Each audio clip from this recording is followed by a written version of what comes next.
제목을 좀 거창하게 잡았는데, 예, 원래 제목은 멋있어야 되니까 거창하게 잡아봤습니다. 뭐 이렇게 막 엄청 무거운 내용은 아닙니다.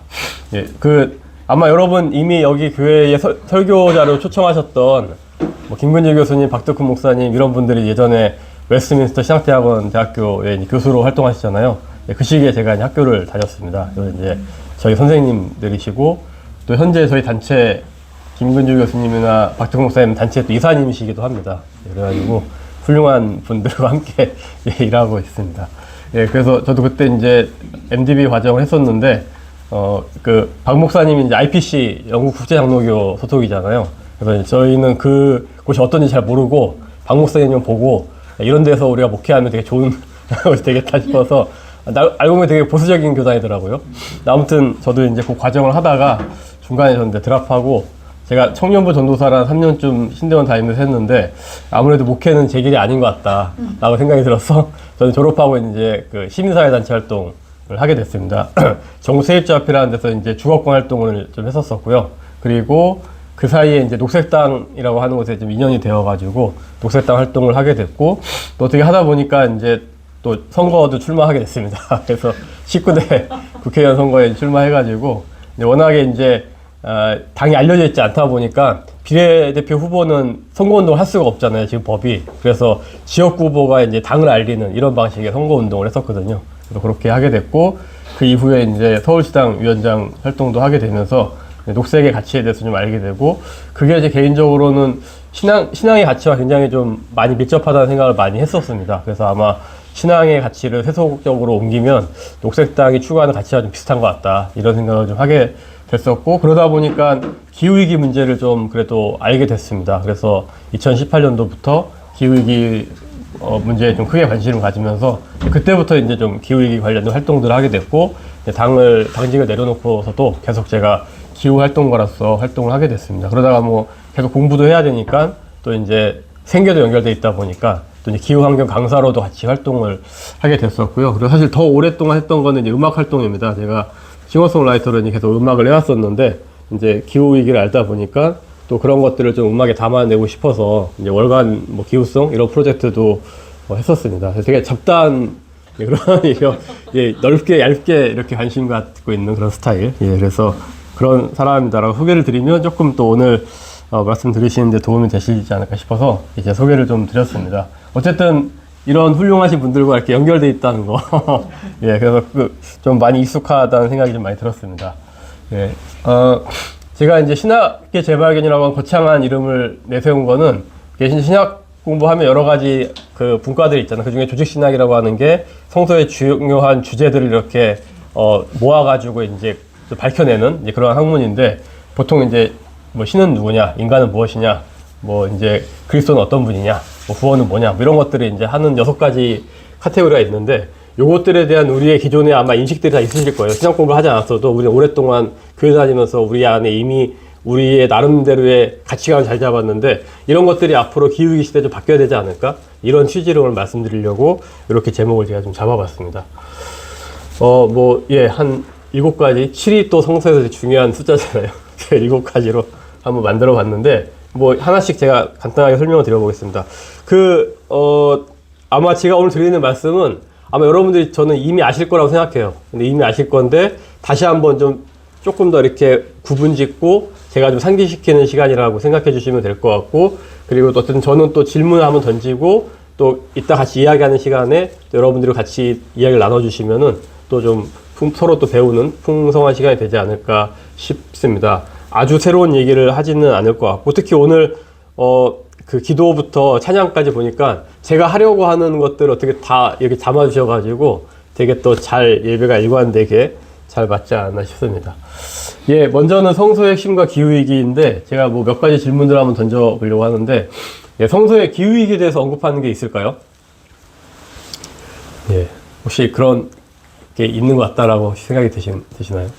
노아의 홍수? 노아의 홍수, 예, 맞습니다. 그런 게 약간 기상이변이나 큰 재난 같은 게 나오긴 하는데, 근데 아마 오늘날의 기후위기와 성격이 조금 다르긴 한 것 같아요. 예, 뭐 이제 성서 자체가 그런 기상 현상을 다루려고 하는 책도 아니고 신학적인 의미를 우리에게 주려고 하는 책이니까, 그래서 아마도 오늘날의 기후위기를 다루진 않을 텐데, 그래도 저는 성서의 핵심적인 부분이 지금 기후위기가 주는 시대의 통찰과 되게 맞닿아 있다는 생각이 좀 많이 들었습니다.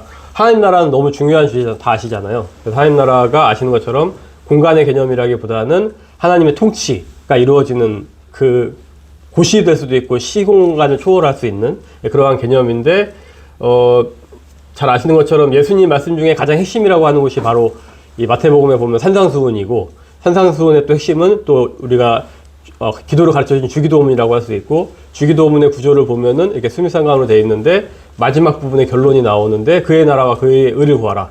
거기서 말하는 그의 나라가 바로 하나님 나라고, 그의 의가 바로 구약에서 예언자들이 계속 아주 수백 번 반복해서 얘기했었던 공평과 정의. 그래서 시편의 말씀에도 보면은 그 하나님 나라의 보좌가 바로 이 공평과 정의라고 하잖아요. 그러니까 하나님 나라의 통치 원리는 바로 공평과 정의다. 이제 우리가 그렇게 얘기하는 것들을 이미 많이 공부하셨고 이제 아실 거라고 생각이 듭니다.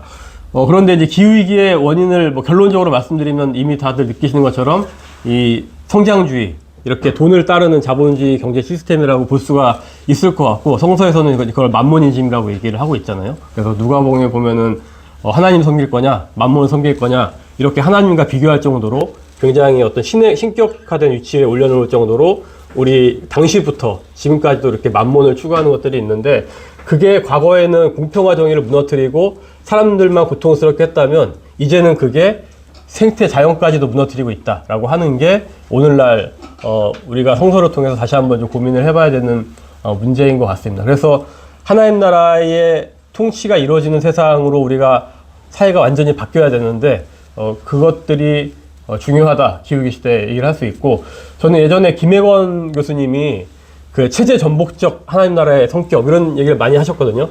그때는 그냥 되게 멋있는 말이라고 생각했는데, 제가 오늘날 기후위기를 알고 나서는 그 말이 정말 통찰력 있는 표현이다. 그러니까 하나님 나라는 그냥 이렇게 조금 고쳐서 되는 게 아니라 체제가 전복돼야지 이루어질 수 있을 정도 수준의 어떤 우리에게 굉장히 급진적인 것들을 요구하고 있구나라고 하는 것들을 제가, 왜냐하면 자본주의가 바뀐다는 건 솔직히 상상하기가 좀 어렵잖아요. 그러니까 그럴 정도로 이제 그런 부분, 하나님 나라의 성격들을 다시 한번 생각을 하게 되었습니다. 오늘 제가 이제 말씀드리려고 하는 중요한 어떤 원칙, 원리 중에 또 하나가 바로 이 사회 정의와 생태 정의가 아주 밀접하게 연결되어 있다, 분리할 수가 없다라고 하는 말씀을 좀 드리고 싶습니다. 말씀드린 대로 공평과 정의가 지켜지지 않자 가장 약한 사람들, 그래서 고아와 과부를 그렇게 자주 구약에서 언급하는 이유는 바로 그 사람들이 공평과 정의가 깨지면은 가장 크게 고통을 받기 때문에 이제 그렇잖아요. 그런데 아까 말씀드린 대로 그게 이제는 아니죠. 과거에도 그랬었는데, 보시는 것처럼 호세아 4장 3절 같이 한번 읽어볼까요? 시작. 오직 저주와 속임과 살인과 도둑질과 가늠일 뿐이요 포악하여 피가 피를 뒤이음이라. 그러므로 이 땅이 슬퍼하며 거기 사는 자와 들짐승과 공중의 나는 새가 다 소장할 것이요 바다의 고기도 없어지리라. 이 살인과 도둑질, 간음, 이거는 다 인간이 행하는 죄들이잖아요. 이게 공평과 정의를 지키지 않았을 때의 결과들인데, 그게 인간만 그것 때문에 피해를 당하는 게 아니라 그 대가를 바로 아무 잘못이 없는 들짐승, 새, 바다의 고기들이 사실은 그 죄업을 같이 뒤집어 쓰게 된다라고 하는 것들이 이미 성서에서도 언급이 되어 있고, 이렇게 관심을 갖고 보면은 사실은 꽤 많은 구절에서 이렇게 연결되어 있으면 볼 수 있습니다. 특히나 성서에서, 특히 구약에서 복을 언급할 때마다 이렇게 젖과 포도주가 흐르는 이런 그 언급이 같이 되고 있죠. 그리고 저주가 나올 때마다 이 황충들이 와가지고 다 곡식을 먹어버리고, 그러니까 항상 성서에도 보면은 복과 저주를 얘기할 때 다 자연과 동식물들이 연결되어 있다는 것들을 우리가 조금만 이제 관심을 갖고 보면 이제 볼 수가 있습니다. 어쨌든 이렇게 공평과 정의를 무시하자 아까 말씀드린 대로 인간들이 착취당하고 또 자연도 같이 고통받고 착취를 당하게 되었다라고 하는 겁니다. 그렇기 때문에 성서에서도 이미 이러한 사회 정의와 생태 정의가 같이 연결되어 있다. 그렇기 때문에 기후위기를 말할 때 우리가 온실가스를 얼마나 줄여야 된다, 이것만 말할 게 아니라 바로 이 기후위기 때문에 누가 고통받고 있는지, 누가 여기서 가장 큰 피해자인지, 누가 약자인지, 이런 것들을 이제 같이 보는 게 바로 이 통합적인 시각이다, 정의의 시각이다라고 말씀을 드릴 수 있을 것 같습니다. 예, 이사야서에도 마찬가지입니다. 여기도 비슷하게 땅이 이제 앞에 이제 인간의 죄가 나오고 그 다음에 그것 때문에 땅이 슬퍼하고 쇠잔하고 세계가 쇠약해지고 이런 것들이 성서에서 특히 중요한 구절에서도 자주 반복해서 등장하고 있음을 우리가 확인을 할 수가 있습니다. 예, 희년 얘기를 같이 좀 해보려고 하는데 바로 방금 말씀드렸던 이 사회정의와 생태정의가 아주 밀접하게 연결되어 있는 부분이기 때문에도 그렇고 아시는 것처럼 성서에는 정치, 사회, 경제적인 제도가 별로 등장하지가 않습니다. 예, 그런데 어떻게 보면 거의 유일하다 싶을 정도로 그러한 제도가 구체적으로 등장하는 게 바로 성서의 이제 희년이라고 하는 제도인데 아시는 것처럼 희년은 사실 희년만 딱 띄워놓고 얘기하기보다는 이 7일 주기의 안식일, 7년 주기의 안식년, 그 다음에 77에 49주기의 희년, 이렇게 이제 이게 희년의 한 세트다, 한 주기다, 이렇게 이제 이해를 하시면은 좋을 것 같은데, 어쨌든 희년의 50년째가 되면은 이제 땅과 집이 원래 주인에게 돌아가는 거, 그러니까 이 가장 핵심인 거죠. 토지를 12집한테 줬는데 농경시대에 뭐 몸이 아프거나 다쳐가지고 농사를 못 짓게 되면은 굶어 죽을 수는 없으니까 자기 땅을 이렇게 팔았던 거죠. 일시적으로 희년까지.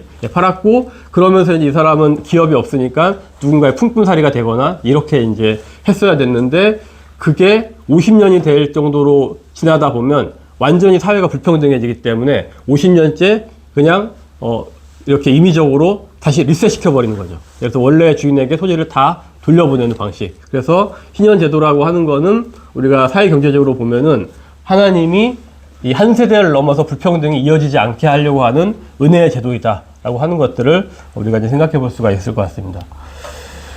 그래서 이 희년에 저는 뭐 총체적인 정의 또는 우리가 예전에 뭐 통전적 영성 이런 얘기도 많이 했는데 통전적인 정의 뭐 이렇게도 얘기할 수 있을 것 같은데요.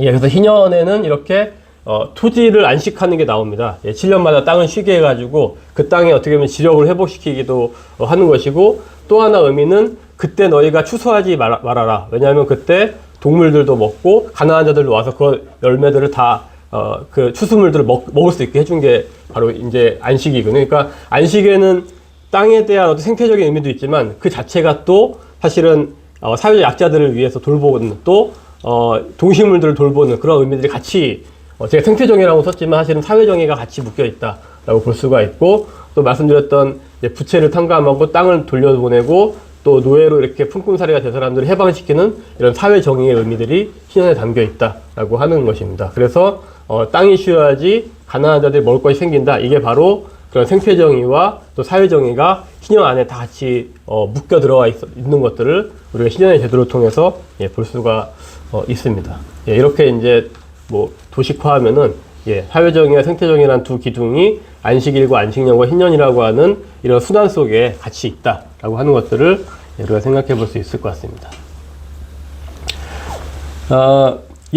레위기 말씀인데요. 저기 위에 25장 4절 7절 같이 한 번만 읽어볼까요? 네, 시작. 일곱째는 그 땅을 쉬어 안식하게 할지니 여호와께 대하시니라. 너는 그 밭에 파종하거나 포도원을 가꾸지 말며 내가 거둔 후에 자라난 것을 거두지 말고 가꾸지 아니한 포도나무가 맺은 열매를 거두지 말라. 이는 땅의 안식년이니라. 안식년의 소출은 너희가 먹을 것이니 너와 내 남편과 내 여종과 내 품꾼과 너와 함께 거주하는 자들과 내 가축과 내 땅에 있는 들짐승들이 다 그 소출로 먹을 것을 삼을지니라. 그래서 방금 말씀드렸던 이렇게 땅을 쉬게 하는 의미가 구체적으로 이렇게 레위기 25장에 특별히 희년에 대해 설명이 이제 많이 되어 있는데 이렇게 언급이 되어 있고 그래서 우리가 쉬었을 때 다음에 어떻게 먹겠느냐 사람들이 걱정할 수 있겠지만 하지만 걱정하지 말아라. 이제 안식년도 쉬고 사실 희년이 오면 그 다음에도 쉬어야 되기 때문에 3년째 씨를 뿌려봤자 3년째가 아니라 4년째 또 이렇게 식량을 구할 수가 있거든요. 그러니까 내가 그 3년 동안 먹을 걸 충분히 줄 테니까는 너네가 그때 쉬더라도 걱정하지 말아라. 이렇게 하나님께서 직접 이제 25장 20절 21절에 그런 이야기를 하고 계십니다. 그리고 또 하나 희년의 중요한 점은 바로 이 영적이고 육적인 부분들이 통합되어 있다라고 하는 점인데 이제 여러분처럼 잘 아시는 메시아 선언이라고 하는 예수님이 공생의 사역을 회당에서 처음으로 시작하실 때 두루마리를 펼쳐서 읽으신 말씀이 있잖아요. 거기 보면은 주님의 영이 내게 내리셨다. 주님께서 내게 기름을 부으셔서 가난한 사람에게 기쁜 소식을 전하게 하셨다. 주님께서 나를 보내셔서 포로된 사람들에게 해방을 선포하고 눈먼 사람들에게 눈뜸을 선포하고 억눌린 사람들을 풀어주고 주님의 은혜를 선포하게 하셨다. 누가복음 4장 18절 19절 말씀인데 여기서 말하는 이제 그 은혜가 바로 이제 희년을 상징하는 거다. 우리가 이렇게 볼 수 있다는 거죠. 근데 여기서 해방이라고 하는 단어가 이제 헬라어로 아페시스라고 하는 단어인데 같은 누가복음 다른 본문에 보니까 죄사함을 받게 한다라고 하는 그 죄사함의 번역에 바로 원어가 아페시스더라고요. 그러니까 우리가 포로된 어떤 물리적인 억압에서 사회적으로 해방되는 것들과 그리고 영적이라고 불리는 죄에서 사함받는 것들이 같은 단어를 쓰고 있다라고 하는 것이죠. 그렇기 때문에 희년에서 말하고 있는 이 어떤 해방이라고 하는 의미가 사실은 영적이고 육적인 것들이 같이 연결되어 있다. 이렇게 볼 수가 있고 이것들을 잘 보여주는 게 희년이 선포된 날이 바로 이스라엘 백성들의 죄를 사해 준다고 하는 그 대속죄일에 희년이 선포가 되었어요. 그러니까 이거 자체가 이 죄의 문제와 너희들의 사회 경제적인 것들에 대한 어떤 회방이 같이 연결되어 있다라고 하는 것들을 희년이 굉장히 잘 보여주고 있다. 그러니까 희년은 사회 정의와 생태 정의와 영적인 것들이 사실은 어떻게 보면 같이 다 통합적으로 연결되어 있는 이제 그러한 영성을 되게 잘 보여주는 성소의 제도다라고 하는 것들을 볼 수가 있고 그래서 저는 기후기 시대에 우리가 성서 본문을 다시 한번 살펴본다고 했을 때 이 희년의 본문들을 다시 한번 재발견해야 되지 않을까? 그게 우리한테 주는 굉장히 이 시대를 이겨낼 수 있는 대안들을 줄 수 있는 게 아닌가라고 하는 생각이 들어서 이 희년에 대해서 소개를 드리게 되었습니다. 예. 아이고.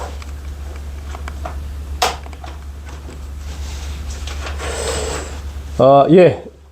이제 사실 제가 신대원에서 박창수 목사님이란 분 이제 동기로 만났는데 예, 같은 방 쓰고 같이 생활하면서 예, 이제 제가 뭐 형님으로 부르고 있지만 예, 가끔 다투기도 하고 어쨌든 희년에 아주 그 열정과 꽂히신 분이기 때문에 다 아시죠? 예, 그래서 제가 희년 공부를 많이 이제 배우게 되었었고 이 표도 예, 박창수 목사님 만들어주신 표이고 굉장히 개념적으로 잘 정리가 되어 있습니다. 어쨌든 이렇게 경제 원리와 사회 원리와 정치 원리와 생태 원리가 희년에는 다 들어있다라고 하는 점에서 사실은 굉장히 오늘날 우리에게 주는 통찰이 있고 아시겠지만 이렇게 토지를 리셋하는 이런 방식은 2000년도에 주빌리 그 2000이라는 운동이 있었더라고요. 전 세계적으로. 그러니까 선진국들이 과거의 제국주의 시절에 남반구 국가들을 착취해가지고 사실 이 국가들이 지금 경제적으로 피폐해지고 여전히 경제적으로 예속되어 있고 부채가 많은데 그것들을 내가 탕감해줘라 라고 하는 전 세계적인 운동이었었고 원하는 목표만큼은 달성하지 못했지만 일정 부분 그 부채를 또 탕감하는 일들이 있었거든요. 그러니까 이게 실제 우리 사회에 아주 과거의 고대의 이 문서의 제도가 사실 영감을 주어서 실제로 구현됐었던 캠페인으로 이제 그런 것들이 또 희년의 또 제도의 어떤 오늘날 주는 영감이 될 수도 있을 것 같습니다. 예, 이번에는 이제 생태 관련돼서 성서에서 세 가지 해석이 있다라고 장신대 신원태 교수님께서 이제 이야기를 하시는 것도 굉장히 인상적이어가지고 좀 가져와 봤는데, 첫 번째는 반생태적 성서 해석이다. 그러니까 성경을 생태적으로 해석하는 걸 반대한다. 아마 저는 이게 꽤 많은 한국교회, 보수적인 교회들의 좀 또, 노골적일 수도 있고 아닐 수도 있는 그런 입장이라고 생각이 드는데, 다 아시는 것처럼 이게 종말론을 세대주의적 전천연설을 아마 이제 받아들여서 그런 것 같아요. 아마 옛날에 저도 약간 어렸을 때 기억이 나는 것 같은데, 이렇게 그때 한참 막 휴거 된다고 해가지고 되게 막 좀 아주 공포스럽거나 막 떠들썩한 적이 있었던 것 같은데, 어쨌든 이 지구가 완전히 파괴되고, 그때 예수님이 재림하시고, 그러면 이제 그때 믿음이 좋은 사람들은 하늘나라로 휴거되고, 믿음이 안 좋은 사람은 여기서 신령 환란을 받고, 그 다음에 이제 그런 천국잔치가 끝나면 다시 또 다 같이 내려 재림이 되면, 그때부터 천년왕국이 시작되고, 그 다음에 마지막 최종 심판이 이제 된 다음에, 뭐, 영원한 천국 나라, 뭐 이런 거였거든요. 근데 이제 이거는 성경은 아주 문자적으로 보고 있습니다. 그러니까 지금 지구의 나이를 뭐 5,000년, 7,000년 이렇게 보고 있거든요. 그러니까 과학적으로 전혀 맞지 않는 건데, 어쨌든 이렇게 보다 보니까 이 지구 환경이 파괴되는 거는 오히려 환영할 일이죠. 너무 자연스러운 일이고, 그러니까 오히려 더 기도하면서 빨리 예수님 오게 해달라고 이렇게 되게 되기 때문에 이 지구가 파괴되든 말든 관심을 갖지 않게 되고 오히려 더 자연스럽게 받아들이게 되는 이러한 방식인데, 아마도 우리나라가 이제 미국 선교사 분들로부터 이제 복음을 들었기 때문에 그런 것 같아요. 특히나 이 무디 목사님이 이끌었었던 학생 자원 운동에서 은혜를 받은 많은 젊은 선교사들이 한국의 복음을 전파하면서 이 개념을 그대로 이제 저희가 같이 받아들이다 보니까 아마도 좀 이런 것들이 한국교회에 많이 이런 생각들이 퍼지게 된 게 아닌가 싶습니다. 바람직하지 않은 성서 해석인 것 같고, 예, 두 번째는 성경을 이 풍부한 생체적인 지혜의 보고로 본다. 사실은 성서에도 이미 제가 아까 몇 개 소개해드린 것처럼 이런 말씀들이 있었지만 우리가 아무래도 인간 중심적이고 이런 쪽에 좀 무지하다 보니까 무관심하다 보니까 잘 몰랐다. 이런 것들을 좀 발견해야 할 필요가 있다. 아마 오늘 제가 소개해드리는 것들도 이 회복의 성서 해석에 가까운 것들이 많지 않을까 싶습니다. 세 번째는 이제 영국에서 시작된 엑서터 프로젝트라고 하는 건데, 이 성서에 나온 이 것들이 사실은 우리의 지금 상황, 현재 상황이 되게 중요하다. 그러니까 우리의 문제들을 어떻게 해결할까 고민을 하다 보니까 성서를 지금까지는 계속 역사적으로 그 시대에 맞춰서 해석해 왔다라고 하는 거죠. 그래서 성서의 뭐 역사, 교부들의 해석들, 교회의 해석들, 또 교회의 전통, 뭐 찬양, 기도, 이러한 우리의 상황들, 모든 것들이 긴밀하게 상호 연결되어 있기 때문에 이런 것들을 사실 우리가 다 고려해가지고 지금 상황에 비추어 성서를 해석해야 된다라고 하는 이제 그러한 의미입니다. 어쨌든 중요한 거는 지금 우리한테 벌어지고 있는 문제들이라고 하는 거죠. 근데 실제로 우리 되게 유명한 이 종교개혁을 일으켰다라고 하는 마틴 루터의 이신칭이 믿음으로만 오직 구원받을 수 있다라고 하는 것들도 사실은 당시에 아시는 것처럼 면벌부라고 하는 이 죄를 증서로 돈 주고 사면은 죄사함 받을 수 있는 이런 말도 안 되는 일들이 흥행하니까 이러한 교리를 이제 강하게 주장한 거죠. 그런데 바울 서신에 나오는 13개의 말씀 중에서 사실은 이 말씀, 이신칭이가 구체적으로 언급되는 부분들은 로마서와 갈라디아서밖에 없거든요. 그러니까 성서 전체를 조직신학적으로 포괄해가지고 이신칭을 설명한 게 아니라 이신칭의 어떤 이 중요한 의미를 강조하기 위해서 이 본문들을 당시 상황에서 더 강조해서 해석을 한 거라고 하는 거죠. 그렇다면 오늘날 우리의 문제는 무엇이냐? 기후생태 위기라고 한다면 우리가 성서를 어떻게 우리가 바라보고 해석을 해야 될까? 이런 부분들을 이제 우리가 고민해야 된다라고 하는 것들을 이 엑서터 프로젝트가 주는 우리에게 오늘날 주는 좀 그러한 도전이지 않을까 싶습니다. 예, 그럼 이번에는 이제 우리가 생태적인 시각으로 아까 이제 두 번째 성서 해석의 그런 보고들이 있을 수 있는데 그런 것들이 어떤 게 있었을까 한번 살펴보도록 하겠습니다. 예, 창조 이야기는 너무 뻔하고 당연하고 중요하죠. 아마 여러분들도 창조가 두 가지 창조 이야기가 있다라고 하는 얘기들은 아마 이미 많이 아실 텐데, 이렇게 창세기가 두 가지로 구성된 이유는 무엇일까요? 예, 1장은 우리가 익숙한 뭐 빛이 있으라부터 쫙 시작되는 거고, 2장은 순서가 조금 약간 거꾸로 된 것처럼 다르잖아요. 예, 이렇게 좀 성서에 다 기록이 나와 있는 이유가 무엇일까요?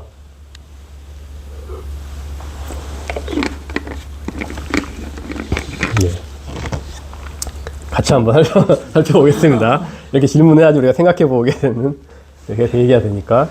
예, 그래서 제가 본문으로 드렸던 것들도 우리가 이제 문화명령이라고 하는 너무 유명한 말씀이죠. 창세기 1장 28절 말씀이고, 제가 읽어볼게요. 하나님이 그들에게 복을 주시며 하나님이 그들에게 이르시되 생육하고 번성하여 땅에 충만하라. 땅을 정복하라. 바다의 물고기와 하늘의 새와 땅에 움직이는 모든 생물을 다스리라. 이렇게 이제 했었고, 그리고 2장 15절에는 여호와 하나님이 그 사람을 이끌어 에덴 동산에 두어 그것을 경작하며 지키게 하시고, 그러니까 이게 이제 어떻게 보면은 두 가지 명령의 조금 다른 버전 같은 느낌입니다. 그래서 앞에 창조와 이제 뒤에 2장에서 말하는 창조가 조금 다른 거죠. 그래서 이렇게 땅을 정복하고 다스리라라고 했던 것들로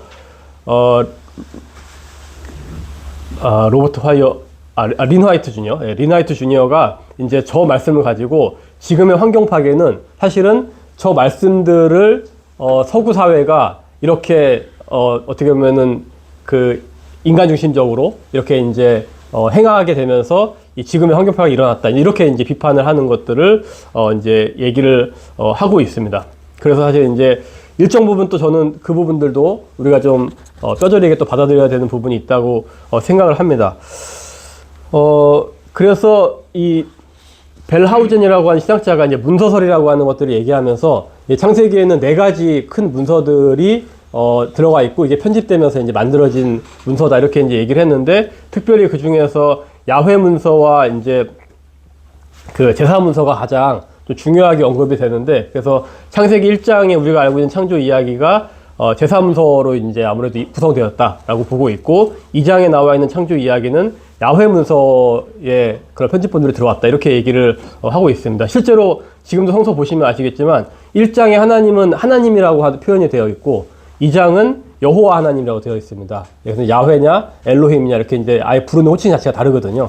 그러니까 이제 그렇게 보면 실제로 이게 약간 진짜 다른 출처에서 온 거구나라고 하는 것들을 우리가 또 유추해 볼 수가 있는데, 어쨌든 우리는 지금까지 1장을 익숙해져 있고 1장을 많이 강조하다 보니까 저 정복하라 다스리라 우리한테 굉장히 익숙하죠. 하지만 이 2장의 의미를 우리가 기억할 필요가 있다. 왜냐하면은 1장은 사실은 인간 중심적으로 사실 좀 우리가 익숙하게 알고 있는 대로 기록이 되어 있지만, 2장은 모든 피조물의 어떤 연결성과 평화로운 관계가 좀 강조가 또 되어 있습니다. 그렇기 때문에 마지막에 땅을 경작하라라고 이렇게 표현이 이제 되어 있는데, 그런 의미에서는 앞에 사실 말했었던 1장에서의 정복하고 다스리라가 사실은 이 경작하다의 의미가 될 수 있다라고 하는 점들을 오늘날 우리가 좀 생각해 보아야 되지 않을까 싶습니다. 또 하나는 만약에 정복하다 다스리다의 의미가 맞다라고 하더라도 사실은 이스라엘에서 하나님께서 이스라엘 백성에게 요구했었던 이 왕권 사상이라고 하는 신명기에 잘 나와 있는데, 이거는 왕이 억압적으로 통치하는 게 아니라 하나님의 말씀을 묵상하고 백성들의 안녕과 번영을 책임지는 사람으로서의 왕을 얘기하고 있습니다. 그렇기 때문에 성서에서 말하는 하나님이 요구하시는 그 왕의 어떤 통치 원리에도 이렇게 자연을 파괴하고 막 죽이고 하는 정복하라 다스리라는 맞지가 않는 거죠. 무엇보다 가장 중요한 것은 초반에 말씀드렸던 하나님 나라, 바로 다스리라가 하나님 나라를 표현하는 아주 중요한 그런 단어 중에 또 하나라고 할 수 있는데, 하나님의 통치 원리는 말씀드린 대로 공평과 정의잖아요. 근데 어떻게 이렇게 생태계를 파괴하고 환경을 파괴하면서 공평과 정의를 이루라고 할 수 있겠느냐라고 하는 것이죠. 그게 만약에 인간뿐만이라고 했을 때는 아까 말씀드린 대로 성서는 이미 사회정의와 생태정의를 같이 얘기하고 있기 때문에 그것도 맞지가 않습니다. 그렇기 때문에 이런 것들을 우리가 같이 고려했을 때 저 정복하라랑 다스리라가 지금의 이렇게 환경을 파괴하는 것들로 우리가 이해할 수는 없다라고 하는 것들을 우리가 좀 생각해 볼 필요가 있겠습니다. 또 하나는 창조와 성소를 제작하는 출애굽기에 그것들이 굉장히 비슷한 구조를 가지고 있다라고 하는 것인데, 실제로 출애굽기에 성막이 완성된 후에 모세가 이를 점검하고 다 이루니라 라고 얘기를 하자 하나님의 그 영광이 성소에 임하는 장면이 나오죠. 그리고 솔로몬 성전은 솔로몬이 짓고 나서도 하나님의 성전을 충만하게 한 장면이 나옵니다. 이게 바로 어떤 것들을 행하고 마지막에 안식하는 그러한 장면들이 되는 거죠. 그래서 굉장히 안식일적인 그러한 장면이라고 볼 수 있는데, 그게 바로 이제 창세기의 창조와 굉장히 밀접하다라고 이제 하는 것이죠. 그래서 이 출애굽 본문들을 통해서 이 세상을 창조하는 일과 성소를 만드는 일이 이게 평행되어 있는 안식일적인 사고를 볼 수가 있다.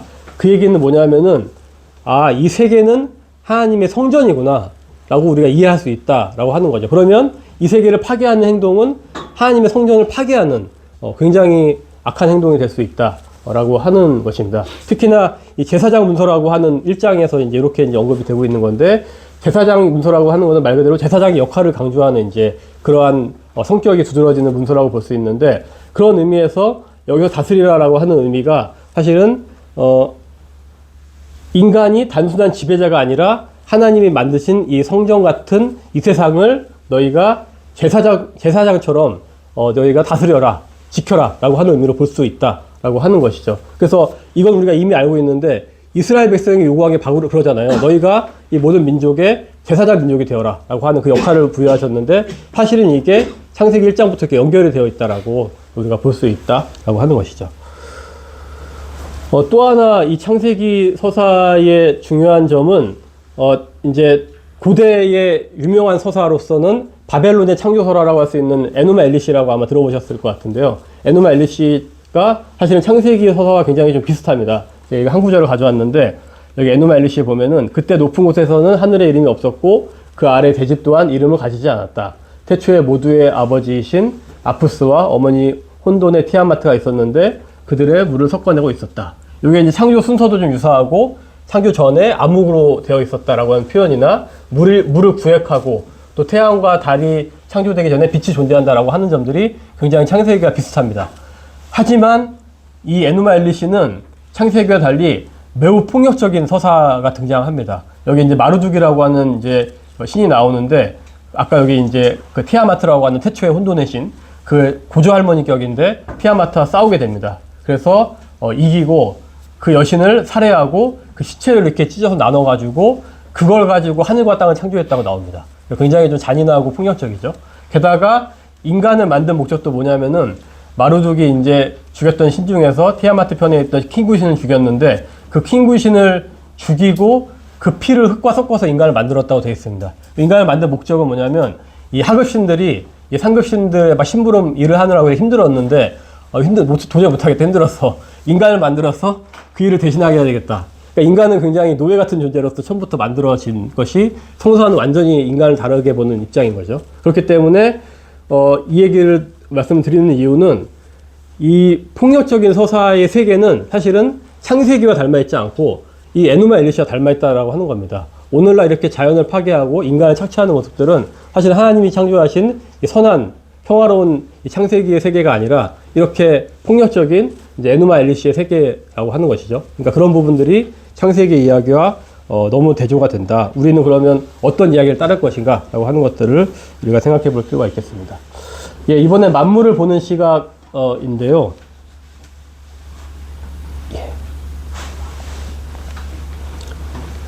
예. 동물도 구원받을 수 있을까요? 천국에 갈 수 있을까요? 예. 어떻게 생각하시나요?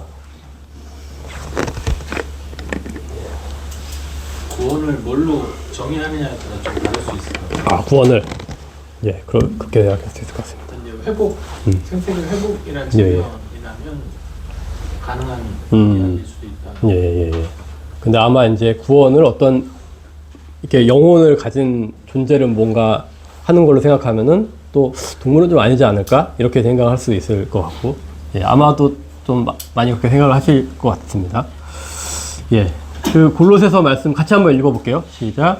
그는 보이지 아니하는 하나님의 형상이죠. 모든 피조물보다 먼저 나신 이시니 만물이 그에서 창조되되 아버지께서는 모든 충만으로 예수 안에 거하게 하시고 그의 십자가의 피로 화평을 이루사 만물 곧 땅에 있는 것들이나 하늘에 있는 것들이 그로 말미암아 자기와 화목하게 되기를 기뻐하시니라. 아멘. 예, 여기 이제 그 예수님에 대해서 언급하고 있는 그런 말씀이잖아요. 예. 그러니까 십자가의 피로 화평을 이루는 존재가 바로 인간만이 아니라 만물. 예. 그러니까 자연의 모든 생태계와 동식물 이런 것들 다 포함하고 있는 거죠. 예. 십자가의 피로 화평을 이루는 게 바로 구속하고 구원받는 거죠. 그러니까 골로새서 말씀에는 명확하게 다른 존재와 인간을 구분하지 않고 모든 만물이 다 구원받는다고 이렇게 명확하게 이제 이야기를 하고 있습니다. 예, 그렇기 때문에 우리가 구원받는 어떻게 입장에서 동등한 존재로 볼 수가 있는 거죠. 우리는 피조물이고 하나님이 창조자라고 한다면, 그랬을 때 사실은 인간이 그러한 존재들을 함부로 할 수 없지 않을까라고 생각이 좀 드는 것이고, 그런 의미에서 이제 제가 아까 신학의 재구성 말씀드렸는데, 지금까지의 전통적인 구원론에서 구원은 인간의 영혼 구원을 주된 목표로 하고 죄로부터 개인을 해방하는 것이다 이렇게 했다면, 이제는 구원은 창조세계 전체의 회복과 치유를 목표로 하고 인간과 자연이 모두 하나님의 구속에 포함된다라고 보는 게 맞지 않을까, 이렇게 이제 우리가 구원론에 대한 인식들이 바뀌어야 되지 않을까 싶습니다. 예, 이번에는 창조가 더 중요할까요? 구원이 더 중요할까요? 예, 약간 좀 시덥잖은 질문 같은, 예, 하나만한 얘기 같은 느낌인데, 이렇게 제가 이제 질문을 이렇게 만들어 본 이유가 있습니다. 사실 우리는 구원을 너무 중요하게 생각하죠, 실제로. 예, 그리고 한국교회에서도 마찬가지고, 오랫동안 구원받는 걸 너무 중요하게, 당연히 실제로 중요하기도 하고, 한데, 유명한 신학자 제임스던 이렇게 얘기를 했습니다. 하나님은 그리스도 안에서 그리스도를 통해 그리스도께서 주신 당신의 창조 목적과 구속 목적을 모두 이루셨다 한 것처럼, 그리스도 안에서 하나님의 경륜은 하나다. 그러니까 구원과 창조는 다르지 않다.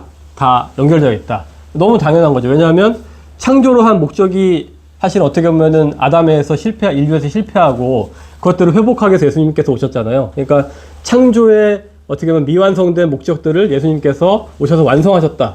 당연히 구원은 창조의 원래 최초의 목적을 회복하기 위해서 이루어지는 행위이기 때문에 이 두 가지가 분리될 수 없는데 우리는 마치 창조는 그냥 어디 그냥 다른 데 있고 구원만 존재하는 것처럼 지금까지는 많이 얘기를 했었는데 구원이 정말 그렇게 중요하다면 그 목적은 원래 창조의 회복이다라고 하는 것들을 이제 우리가 생각하는 게 좀 중요하지 않을까 싶습니다. 그래서 지금까지 예수 그리스도가 인간의 죄를 구속하시기 위해서 오신 분이라고 생각했다면 우리는 아까처럼 이제는 예수님께서 창조 세계를 포함해서 이 창조를 다시 한번 회복하시기 위해서 이제 오신 분이다라고 하는 것들로 이해하는 게 중요하지 않을까 싶습니다.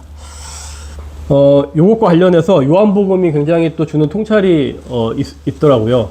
그러니까 요한복음 1장 1절에 보시면은 태초에 말씀이 계시니라. 딱 보면 이거 창세기랑 비슷한데? 라고 하는 게 떠오르실 텐데 실제로 우리가 그렇게 이제 이해를 할 수 있을 것 같고 또한 요한복음 18장 이하에 나오는 예수님의 뭐 순환 십자가 사건, 부활 사건이 나오는데 요한복음은 굳이 거기에 어떤 장소를 언급하는데 바로 동산을 언급을 하고 있습니다. 계속적으로 이게 반복해서 이 표현들이 나오는데 동산하면 떠오르는 건 우리에게 에덴 동산이잖아요. 그러니까 예수님의 어떤 이 구속사역의 목적이 바로 에덴 동산에서 실현되지 못했었던 구속사역. 왜냐하면 실제로 예수님을 어떻게 표현하냐면은 마지막 아담이나 또 제2의 아담으로 이렇게 표현을 하고 있는 걸 보면은 예수님이 그 아담이 제대로 달성하지 못했었던 그 사역을 그 사명을 이제 온전히 수행하러 오셨구나라고 하는 것들을 우리가 생각해 볼 수가 있습니다. 그런 의미에서 요한복음에서도 이 제2의 아담으로서 예수님이 이야기하면서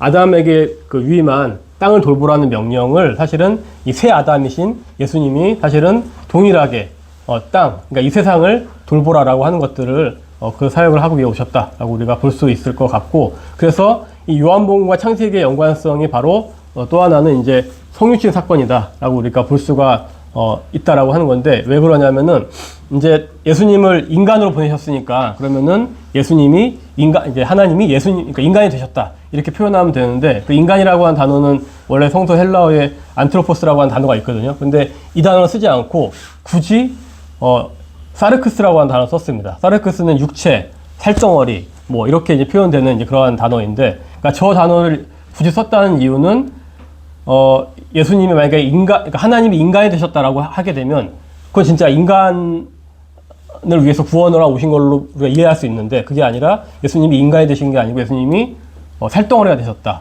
육체가 되셨다라고 하는 것은 저 살덩어리는 인간만 있는 게 아니잖아요. 모든 생물들이 다 똑같은 육체를 가지고 있기 때문에 예수님이 성육체 하신 사건은 단지 그래서 인간뿐만이 아니라 사실은 모든 육체를 위한 것이다 라고 우리가 이해하는 게 이후에 골로새서 말씀하고도 만물을 구원한다는 말씀하고도 서로 일관성이 있고 일치한다라고 볼 수가 있을 것 같습니다.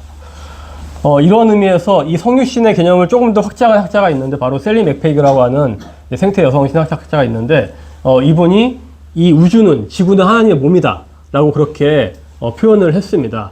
그래서 방금 말씀드렸던 이 요한복음의 이야기들을 하면서 얘기했었고 또 이것은 나의 몸이다, 이것은 나의 피다 라고 하는 성만찬에 대한 것들도 사실은 우리가 단순히 작은 음식에 속하는 이런 의미를 넘어서서 사실은 이게 하나님의 몸으로까지 확장될 수 있다라고 얘기를 하고 있고 또 그게 이제 교회의 어떤 사명을 주신 것들도 사실은 그리스도의 몸으로서의 교회라고 하는 의미가 단순히 교회뿐만 아니라 우리가 이 하나님의 몸으로서의 이 지구라고 하는 것들을 사실은 확장해서 볼 수 있다라고 이제 얘기를 하는 것입니다. 그러니까 생각해 보면은 만물을 구원하러 오셨으니까 그 만물이 사실은 어떻게 보면은 인간에게만 한정될 수도 없고 당연히 전 세계 또 하나님이 전 우주 창조하신 게 다 우주라고 한다면 전 우주를 포괄한다고 했을 때는 이런 시각이 이상하지 않고 되게 자연스러워 보이기도 합니다. 그래서 우리가 이 지구는 하나님의 몸이다. 그렇기 때문에 이 지구를 파괴하는 것은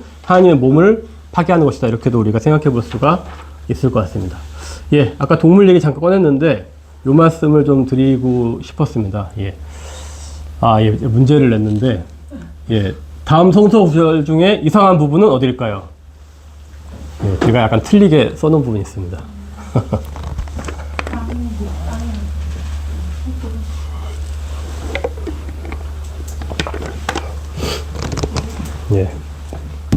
요거는 약간 정답이 있긴 하네요. 정답은 어렵죠.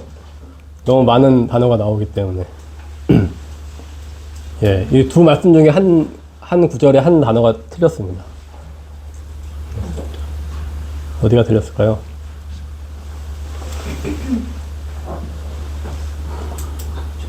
예. 아, 그렇죠. 이게 좀 이상하죠. 예, 생명. 예, 맞습니다. 예. 보시면은,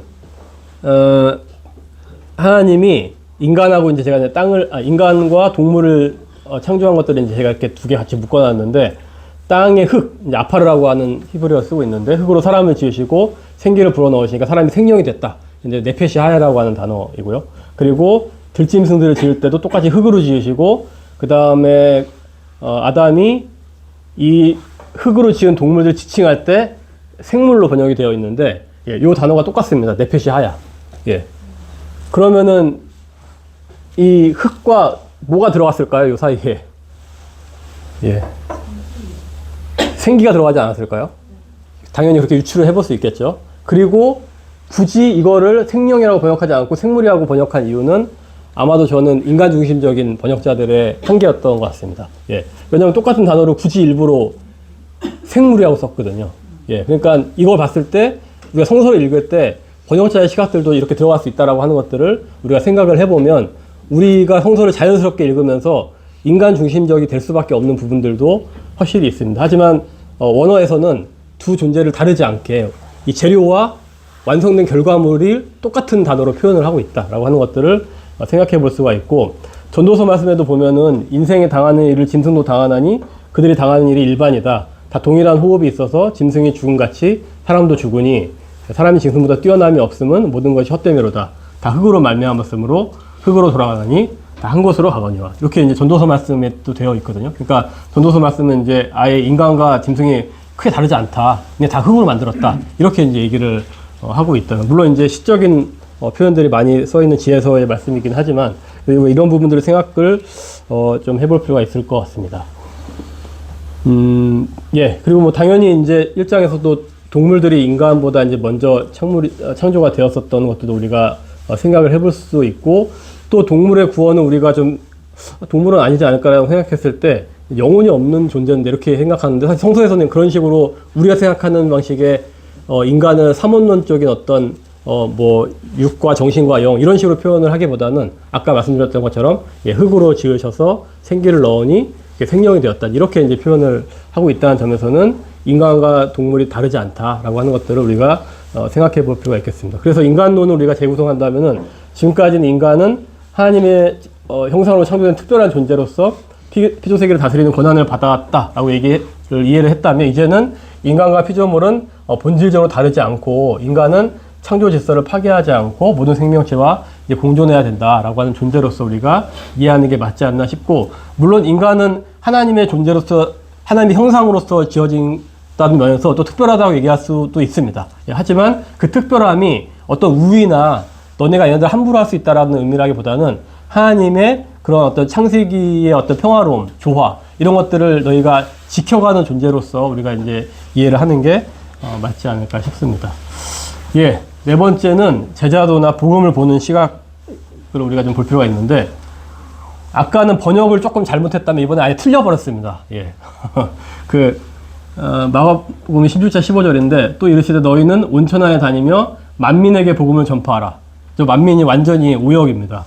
원어에 보면은 이제 헬라어인데 이제 크티세이라고 하는 단어인데 저게 이제 창조물, 피조물이라고 하는 단어이거든요. 그래서 모든 영어 성경에는 다 저렇게 all creation, 또 full creation 이렇게 이제 번역이 잘 되어 있는데 유독 한글 번역에서는 대부분 다 만민으로 번역하고 있고 가톨릭 성경만 제대로 번역하고 있습니다. 가톨릭 성경만 모든 피조물이라고 번역하고 있고 나머지는 다 번역 자체가 아예 틀렸는데 예, 이만큼 이제 우리가 인간 번역자들이 굉장히 인간 중심적이다라고 하는 것들. 근데 이해는 돼요. 왜냐하면은 아니 너 복음을 전하라고 했는데 만민에게 전하면 뭐 자연스러운데 만물에게 전하라고? 이상한데? 뭐 동식물들이 말도 못 알아듣는데 어떻게 복음을 전하라는 거지? 그러니까 당연히 이런 질문이 떠오를 수밖에 없어요. 모든 피조물에게 복음을 전하라는 의미가 뭐냐? 라고 하는 질문이 당연히 떠오르죠. 예. 뭐일까요? 사람이 아니라 모든 피조물에게 복음을 전하라. 예? 돌보라. 돌보라는 의미로. 조금 더 이제 이렇게 약간 어떻게 보면 의역한 해석으로. 혹시 다른 분들은 어떻게 생각하시나요? 회복. 아까 이제 창조해서 우리가 구속이 회복된다는 의미니까 그렇게 또 이해할 수 있을 것 같습니다. 사실 저는 본질적으로 다르지는 않다라는 생각이 좀 들었는데, 아까 골로새서 말씀에서 우리가 이 구원의 그런 대상은 모든 피조물, 만물의 것들을 확인을 했잖아요. 그리고 우리가 잘 알고 있는 로마서 8장 21절, 22절 말씀에는 피조물들이 바라는 것이 바로 썩어짐의 종로로 있어서 해방되는 것, 그것들이 지금 이 피조물, 모든 만물들이 바라고 있는 것이다. 그렇게 얘기를 하고 있는 유명한 말씀이잖아요. 그러면은 당연히 모든 피조물에게 복음을 전하라고 하는 것은 그 피조물이 썩어짐의 종로릇에서 해방되는 거, 또 볼 수 있겠죠. 해방이 바로 구원이잖아요. 예, 자유롭게 되는 것들. 예, 그러니까 당연히 이 만물들도 복음을 들어야 된다라고 하는 이유는 이 억압된 곳에서 해방돼야 된다라고 하는 의미로 볼 수 있고, 그게 원래 복음의 구원의 의미가 맞죠. 그리고 이거는 저는 오늘날 생태계 파괴의 현장에서 너무도 또 절실한 말씀인 것 같아요. 아시겠지만 지금 한 해에 우리 고기로서 죽어가는 닭들이 660억 마리가 됩니다. 예, 그러니까 660억 마리의 뼈가 이 지구 지층에 매년 쌓이고 있거든요. 그래서 인류세라고 들어보셨죠? 그러니까 인간이 이제는 지구의 지질학적인 것들을 건드려서 지질학적인 것들을 변화를 줄 수 있을 만큼 인간의 힘이 막강해졌다. 그 예시로 뭐 핵물질, 플라스틱 뭐 이런 것들을 들고 있는데 그 중에 하나가 닭뼈입니다. 예, 그러니까 매년 660억 마리의 닭뼈를 지구의 지층에 쌓아놓고 있기 때문에 오래된 후세대가 이 시대 연구해 봤을 때, 이 시대는 닭이 살았구나. 이렇게 이제 아마 할 정도 수준으로 엄청나게 닭을 먹어치우고 있거든요. 그러니까 이제 돼지와 소를 포함해서 아마 700 몇십억 마리를 인류가 매년 먹고 있기 때문에 어마어마한 양이고, 이거는 키워서 되는 게 아니라 공장식으로 찍어낼 수밖에 없는 방식으로, 그래서 우리가 이런 생물들을 그냥 생명으로 대하지 않고 지금 기계로 거의 대하고 있는 수준이거든요. 그런 상황에서 이 피조물들은 당연히 이 썩어짐의 이 종로릇에서 해방되기를 간절히 바라고 있지 않을까? 그래서 저는 이 복음의 의미를 우리가 좀 오늘날 잘 봐야 되겠다 생각이 들고, 그래서 이것들을 이제 교회의 사명이라고 봤을 때 교회론을 우리가 재구성해야 되는데, 지금까지 교회가 하나님의 복음을 인간에게 전하는 공동체로서 이 개인 구원과 성화를 위한 사역에만 중점을 두었다 하면, 이제 교회는 창조 세계의 보전과 책임을 감당하고 하나님의 창조를 회복하고 돌보는 사명을 가진 이 공동체로서의 역할을 감당해야 된다. 무엇보다 복음 전파의 대상이 인간뿐이 아니라 모든 피조물이다라고 하는 점들을 우리가 좀 깊이 기억을 할 필요가 있지 않을까 싶습니다. 예, 이제 그 재구성을 얘기하다 보니까 또 신론을 얘기하지 않을 수가 없는데, 삼위일체에 대해서 너무 중요하잖아요.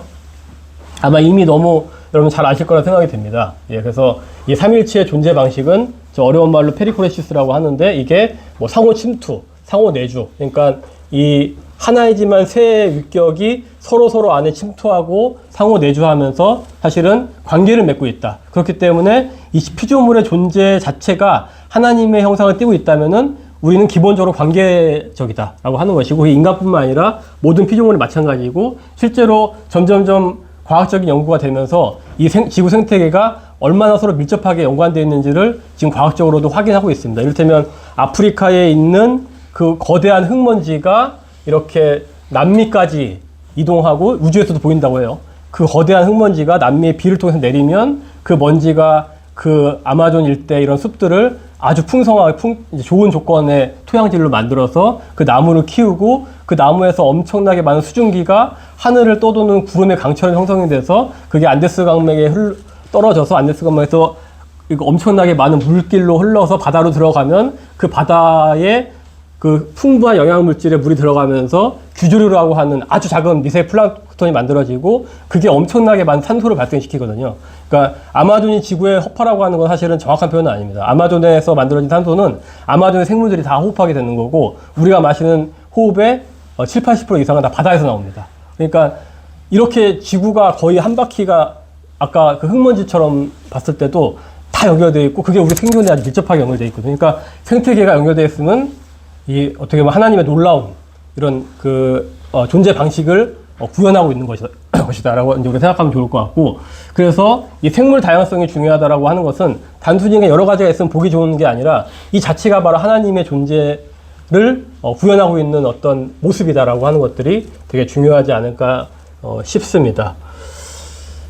그래서 이제 그 방식을 우리가 과거에는 범신론은 이제 우리가 이 모든 만물 자체가 신이라고 보는 거기 때문에 우리가 받아들일 수 없는 입장이지만, 제가 지금 말씀드렸던 부분들은 이제 범죄신론, 만유죄신론에 좀 가깝다라고 이제 볼 수가 있습니다. 그러니까 모든 것들 안에 하나님의 신이 어떻게 깃들어져 있는데 그 자체가 또 신은 아닌, 그러니까 초월적인 신도 존재하시지만 또 만물 안에 깃들어져 있는 것들을 이제 좀 어려운 말로 만유 내재 신론이다 이렇게 얘기하고 있는데, 우리가 좀 하나님을 어떻게 보면 지금까지 그냥 우리 세계를 창조하시고 떨어져 있거나 아니면은 그냥 우리 안에만 개인적인 존재로 남아있는 그런 존재가 아니라, 하나님은 정말 위대하신 초월자이시도 하지만 사실은 이 우리가 알지 못하는 모든 생물 각각에 하나님의 어떤 것들이 깃들어져 있다라고 하는 것들을 우리가 생각할 필요가 좀 있을 것 같습니다. 예, 그럼 이제 마지막 부분인데요. 이제 전환의 시대라고도 표현합니다. 우리가 이 기후의 생태 위기를 극복하려면은 이제 완전히 다른 세계로 전환이 돼야 된다라고 하는 것인데, 그랬을 때 하나님 나라의 경제가 어떻게 돼야 되는가라고 하는 것입니다. 예, 이 얘기를 꺼낸 이유는 종말론에 대한 얘기를 하려고 하는데, 뭐 이 얘기도 길게 할 수 없기 때문에 짧게만 한번 말씀드려 보겠습니다. 이 현재의 위기는 고쳐쓸 수 있을까요? 아니면은 아예 판을 갈아엎어야 될까요? 예, 이 질문을 드리는 이유는 여전히 많은 분들이 고쳐쓸 수 있다라고 생각을 하고 있기 때문에 말씀을 드리는데, 물론 사람마다 또 서로 생각 차이는 있을 수 있지만, 아까 말씀드린 것처럼 저는 지금 정도 수준의 위기는 제가 또 오후에 좀 말씀드리겠지만, 이거는 이렇게 조금 이것저것 고쳐가 될 수 있는 수준이 아니겠다라는 생각이 좀 많이 들었습니다. 성서에서 이렇게 마지막 때라고 할 수 있는 사건들이 몇 번 이제 등장하는데, 그 중에 대표적인 게 이제 노아의 시대인 것 같아요. 노아의 시대는 완전히 그냥 이렇게 죄를 어떻게 좀 고치는 게 아니라 그냥 다 쓸어버렸잖아요. 그러니까 완전히 새로운 세계로 만들어 버렸는데, 그 핵심 원리가 바로 이 하마스, 그러니까 사회적인 불의와 약탈적인 관계, 이 폭력이 아주 만연했다라고 하는 거죠. 그랬기 때문에 저기서도 마찬가지로 인간의 죄를 그치지 않고 저 폭력 때문에 땅이 부패했다, 그렇게 표현을 하고 있습니다. 그렇기 때문에 하나님이 그 죄에 대해서 이제 심판하시게 됐는데, 그건 어떻게 보면은 형벌이자 인간이 또 스스로 이 죄가 초래한 자업자득으로도 이제 볼 수 있겠다. 그리고 그 방식은 사실은 완전한 사실은 이제 멸망을 통해서 방주에 탄 사람들만 이제 구원하는 방식이었는데, 오늘날도 좀 비슷한 것 같아요. 그러니까 우리의 이렇게 자연 생태계를 파괴하고 인간을 착취하는 극도의 폭력적인 모습들이 사실은 이 지구 생태계를 파괴하게 됐고, 그것은 사실은 어떻게 보면은 하나님의 형벌이라고도 우리가 신학적으로 얘기할 수 있겠지만, 사실 더 근원적으로는 우리가 이제 지었던 죄에 대한 어떤 결과를 우리가 또 보고 있는 거잖아요. 그랬을 때 우리가 생태적으로 전환해야 된다. 그런데 노아의 때처럼 우리가 다 쓸어버리고 멸망하고 하면 안 되잖아요. 예, 또 하나님도 그렇게 이제 하시지 않겠다고 약속하시기도 하셨고, 그래서 하지만 그럼에도 불구하고 지금의 우리의 이 시스템이 노아의 시대처럼 싹 다 갈아엎을 정도로 그렇게 갈아엎어지지 않고서는 이 문제를 해결할 수 없지 않을까라는 생각이 들어서 이 말씀을 좀 드리게 되었습니다. 예. 그래서 어떻게 이 문제를 해결하냐라고 했을 때, 특히 우리는 지금 경제 시스템에 크게 종속되어 있는 사회로 살고 있잖아요. 그럼 이 경제 시스템이 바뀌어야 되는데, 그것이 이제 탈성장이라고 이제 많이 얘기를 하고 있습니다. 그런데 그 탈성장이 굉장히 우리는 낯설고 이질적이지만, 사실 성서에서는 이미 이런 얘기를 많이 하고 있더라고요. 탈성장은 사실은 좀 제가 또 이따 잠깐 말씀드릴 기회가 있겠지만은, 그냥 성장을 멈추자라고 하는 정도가 아니라, 우리가 예전부터 좋은 사회, 유토피아, 좋은 세상이라고 말했을 때에 그런 사회로 전환하자라고 한 얘기입니다. 그러니까 탈성장이라고 하는 표현 때문에 굉장히 좀 오해가 좀 생길 수는 있지만은, 탈성장을 이야기하는 학자들이나 운동가들은 이제 탈성장을 이제 그렇게 표현하는, 어쨌든 성서에서는 실제로 안식년 희년에 멈춤을 시행했잖아요. 예, 그러니까 아무것도 일을 하지 않고 쉬게 됐었고, 그리고 우리가 만나 사건 잘 아시는 것처럼 사실은 많이 거두어도 남지 않고 모자라게 거두어도 부족하지 않는, 이게 바로 하나님 나라의 경제의 모습들을 잘 표현하는 것 같습니다. 그리고 계속 땅을 착취하는 게 아니라 7년마다 계속 쉬게 해서 이 재생하고 자원의 회복을 할 수 있는, 그러니까 무한한 성장을 추구할 수 없는, 예, 중간에 리셋시켜버리는 이런 게 이제 하나님 나라의 경제가 아닌가 싶습니다. 그리고 50년마다 땅을 원래 주인에게 되돌리는 것도 이렇게 자본을 축적해가지고 부를 계속 쌓을 수 없게 하는 그러한 시스템이라고 볼 수가 있죠. 그 신약에도 등장합니다. 너희가 주기도문에 일용할 양식을 구해라 라고 얘기를 하고 있는 것들, 그리고 무엇을 마실지 먹을지 걱정하지 말아라, 내가 채워주겠다. 그리고 너희 보물을 땅에 쌓아주지 말아라, 너희는 온갖 탐욕을 멀리해라, 그리고 부자 청년한테도 내 소유를 팔아서 가난한 자에게 줘라. 이게 바로 신약에서 등장하는 탈성장의 원리가 아닐까 싶습니다. 그건 너무 복잡해 보이죠?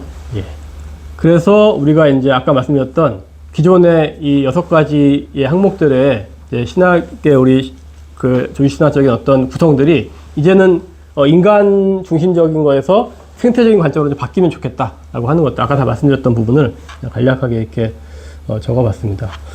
그래서 이제 우리가 마지막으로 무엇을 해야 될까라고 했을 때 저는 제2의 회개 운동이 필요한 거 아닌가? 그러니까 지금까지 우리의 회개는 그냥 죄에서 돌이키는 건데 그 죄라는 게 인간이 생각하는 수준에서의 죄인 거죠. 그런데 아까 말씀드렸던 것처럼 신학의 재구성이 돼야 되는 관점에서의 그 부분들로 다 돌아선다면 저는 그게 온전한 성서에서 말하는 그런 회개가 아닐까 생각이 듭니다. 특별히 이 만모님 체제에서도 돌아서야 될 것이고 인간 중심적인 거에서 우리가 생태계를 같이 보는 방식으로 돌아서야 되지 않을까 싶습니다. 또 하나는 우리가 지금 여기서 하는 뭐 어떤 우리 개인 수준의 교회 수준의 작은 실천이 어떤 의미가 있을까라고 이제 우리가 또 좀 허탈감이 들 수도 있겠지만 사실은 저는 의미가 있다고 생각하는 것은 하나님 나라의 그 시제를 얘기할 때 사실은 뭐 과거, 현재, 미래 이렇게 얘기하잖아요. 그런데 하나님 나라는 사실은 어떻게 하나님 입장에서는 그 시제가 구분되어 있지 않고 과거, 현재, 미래가 하나님 안에 통합되어 있다고 생각했을 때 미래에 하나님께서 통치하시고 이루실 그 하나님 나라가 우리가 지금 순종하고 지금 여기 살아냈을 때 사실은 이미 이루어진 것이다 또는 선취한 것이다 이렇게 본다면은 우리가 지금 여기서 마치 이렇게 하나님 나라의 체제로 완전히 바뀌었을 때 세상에 사는 것처럼 산다면 그게 바로 저는 하나님 나라의 도래를 앞당기는 일이 아닐까 생각이 듭니다. 그래서 우리가 앞으로의 삶을 살 때 이런 부분들을 우리가 기억하면 좋을 것 같습니다. 제가 시간을 잘 지켰는지 모르겠지만 길게 말씀을 잘 드려서 너무 감사드립니다. 그럼 혹시 다음 진행을 누가 해주시나요? 네.